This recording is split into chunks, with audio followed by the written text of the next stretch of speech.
I am learning the guitar, and today is my fourth day. What I've learned so far, the very first thing I learned is the number of the strings.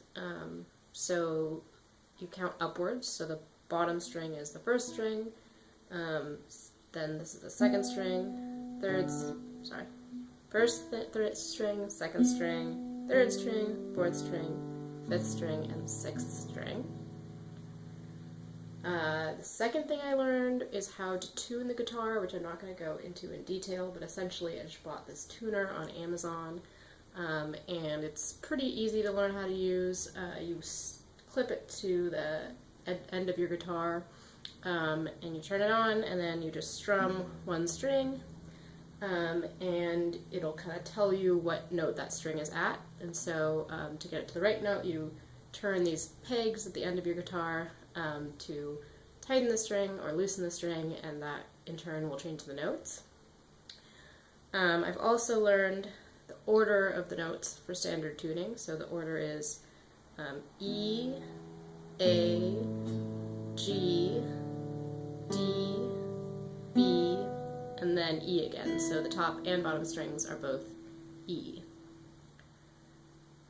I've also learned to use a pick. I tried learning guitar about a year ago and I never used a pick, but my guitar teacher gave me, because I took my first guitar lesson four days ago, and she gave me a pick, and it makes the sound a lot, just a lot louder and kind of cleaner, so that's nice. And she gave me a really cute pick that says Girl Guitar, because that's the name of the guitar place that I go to. So beyond that, I have learned 3 chords, and we learned these chords specifically because we're going to learn, and I'm taking a group guitar lesson, so we're kind of all learning together, and we're going to start by learning the song Last Dance with Mary Jane by Tom Petty. So we learned the 3 chords that we'll need for that. So the first chord I learned is this A chord, and you can look up the chord shapes online, but it's you put your pointer finger on the second string, first fret, second string, then you put your middle finger on the second fret, oh, now I'm confused. Okay, sorry. Put your middle finger on the second fret, fourth string, then you put your ring finger on the second fret, third string. And so something else I learned is just a little bit more guitar terminology. So this is the first fret, second fret, third fret, fourth fret, etc. And technically these little lines are the fret, but there's kind of some ambiguity in the terminology there. Okay, so there we go. This is actually it's A minor, not A. So this is A minor, and then you strum the first 5 strings. You don't strum this top string. So that would just be, and then the second chord I learned is G, and G I'm having a lot of trouble with, and I'm still kind of learning how to do. The reason is, I'll show you the finger placement.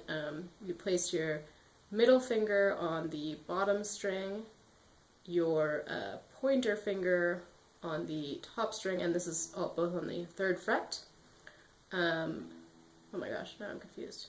Okay, ignore that. Sorry, I said that totally wrong. Okay, let's start again. So you put your pointer finger on the 5th string on the 2nd fret, your middle finger on the 6th string on the 3rd fret, and then either your ring or your pinky finger on the 1st string of the 3rd fret. So what makes this really tough for me is basically I use my ring finger and my middle finger. One is on the top string, one is on the bottom string.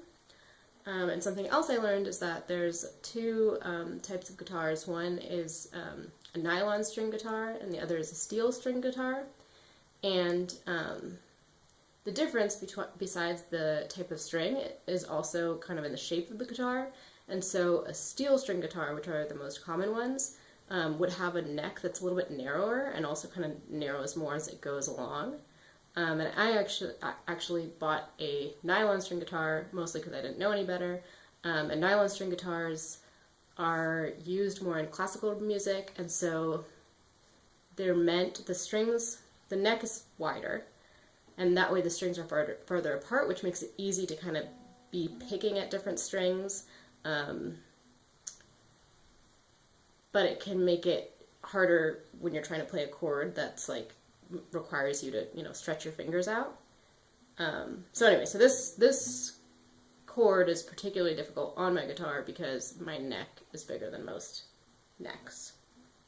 So again, let's just lay down that G. And the other reason I have such trouble with it, besides my fingers being so spread out, is that I have trouble pushing down this bottom string with my ring finger. It's just hard to keep it pressed down the whole time. Sometimes, let's see how it goes here. So that doesn't sound too bad. So a lot of times it'll sound this. Let me see if I can imitate it. So, oh, see, now it sounds fine. Well, maybe you got a little bit of. Sometimes the bottom string causes this really ugly noise, and it's because I'm just not pressing it down hard enough, or my finger isn't close enough to this fret. So anytime you play a note, your fingers want to be close to the fret. So if you're playing on this first fret, you want your fingers right up close to this little line right here, right up next to it. And then the third shape that I learned is the D shape. So that is your pointer finger on the third string, second fret, middle finger on the first string, second fret, and then ring finger on the second string, third fret. And you play the first four strings, so you don't play the top two strings. Let's see.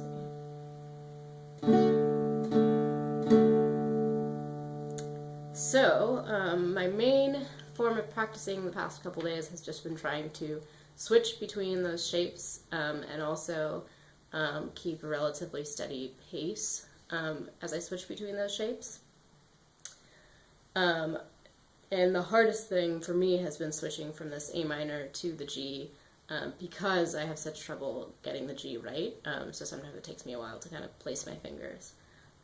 So it's just, and I tend to play the chords very, very slowly because it's better to keep more of a standard rhythm and play them very slowly rather than play like A really fast, like just play and then try to switch to the next chord and then have so much trouble that you have just kind of to keep pausing. And that's just for later, where later you'll always want to be, when you're switching between chords, you'll want it to sound really seamless, and there shouldn't be any evidence of, you know, any pause switching from one to the other. So it's better to play slow now and keep that pattern going. So here we go. No, let me start again, sorry. Okay. 1 and 2 and 3 and 4 and 2 and 3 and 4 and 2 and 3